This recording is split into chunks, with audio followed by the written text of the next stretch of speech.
Pemirsa, terima kasih Pin masih bersama kami. Berita selanjutnya Mahabharata. Hingga hari ke-6 sehabis kecelakaan helikopter BK117D3 yang jatuh pada Senin 1 September 2025 lalu, proses identifikasi korban mulai menunjukkan hasil. Kepolisian daerah Kalimantan Selatan memastikan 3 warga negara asing yang menjadi korban dalam peristiwa tersebut telah berhasil diidentifikasi. Kepastian ini disampaikan Kepala Bidang Humas Polda Kalimantan Selatan dalam konferensi pers di Rumah Sakit Bayangkara Banjarmasin malam Ahad 6 September 2025. Hingga hari ke-6 sehabis kecelakaan helikopter BK117 gas mendatar di 3 yang jatuh pada Senin 1 September 2025 lalu, proses identifikasi korban mulai menunjukkan hasil. Kepolisian daerah Kalimantan Selatan memastikan 3 warga negara asing yang menjadi korban dalam peristiwa tersebut telah berhasil diidentifikasi. Kepastian ini disampaikan Kepala Bidang Humas Polda Kalimantan Selatan, Kombes Polisi Adam Erwindi dalam konferensi pers di Rumah Sakit Bayangkara Banjarmasin malam Ahad 6 September 2025. Menurut Adam Erwindi, total 6 kantong jenazah telah dievakuasi dari lokasi kecelakaan, terdiri dari 5 jenazah dalam kondisi relatif utuh dan 1 kantong berisi potongan tubuh yang diduga merupakan bagian dari 3 korban. Tim DPI berhasil mengidentifikasi 3 jenazah yakni Mr. SK 56 tahun warga negara India, Mr. MW 68 tahun warga negara Australia, dan Mr. CQ 57 tahun warga negara Brazil. Proses identifikasi dilakukan melalui catatan medis gigi, rekam medis serta ciri fisik yang masih melekat pada tubuh korban. Adam Erwindi berharap kelima jenazah lainnya dapat secepatnya teridentifikasi. Selatan di backup dengan Mabes akan terus bekerja untuk mengidentifikasi 5 jenazah lainnya. Kami mohon doanya, mohon dukungannya. Mudah-mudahan tim DPI Polda Kalsel dan di backup Mabes ini bisa segera mengidentifikasi kelima jenazah yang belum teridentifikasi.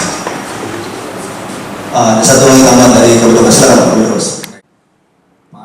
Kabid Dokes Polda Kalimantan Selatan Kombes Polisi Dr. Muhammad Elyandiko menyatakan kondisi jenazah yang ditemukan cukup sulit untuk diidentifikasi disebabkan benturan keras serta paparan suhu tinggi wayah kecelakaan terjadi.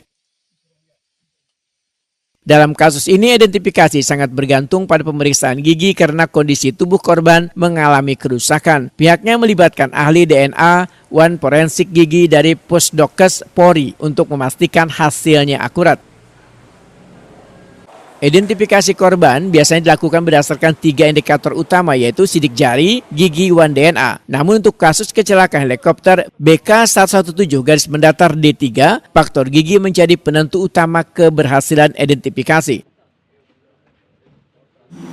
Untuk kita ketahui bahwa gigi itu salah satu organ tubuh kita yang sangat tahan dengan panas. Jadi dalam kondisi terbakar seberapapun dia masih dalam kondisi utuh. Jadi ini akan sangat memudahkan kita untuk melihat rumus gigi yang setiap orang itu beda. Ada keunikan dan kekhasan sehingga kita bisa dengan cepat untuk menentukan bahwa ini adalah korban atas inisial apa ya, identifikasi untuk kantong jenazah nomor berapa. Nah, untuk yang masih ada sekarang sebetulnya tadi sudah disampaikan di awal bahwa ada 1 kantong dengan body part ya, bagian tubuh yang kita curigai gabungan dari 3 jenazah. Ini kondisinya tingkat kerusakan akibat kebakaran itu cukup berat sekali ya, sehingga kita membutuhkan pemeriksaan DNA ya. Jadi untuk gigi kayaknya mungkin masih sangat sulit dan juga datanya kita belum dapatkan dengan lengkap. Yang 2 yang tidak sampai kondisi yang berat, tapi ini sudah ada suspek atau mengarah ya, tapi ini masih akan kita lakukan pendalaman besok ya, insya Allah. Itu dengan namanya teknik superimpos ya, jadi kita mintakan kembali data mortem yang dibutuhkan sehingga kita bisa memproyeksikan dengan kondisi yang sekarang.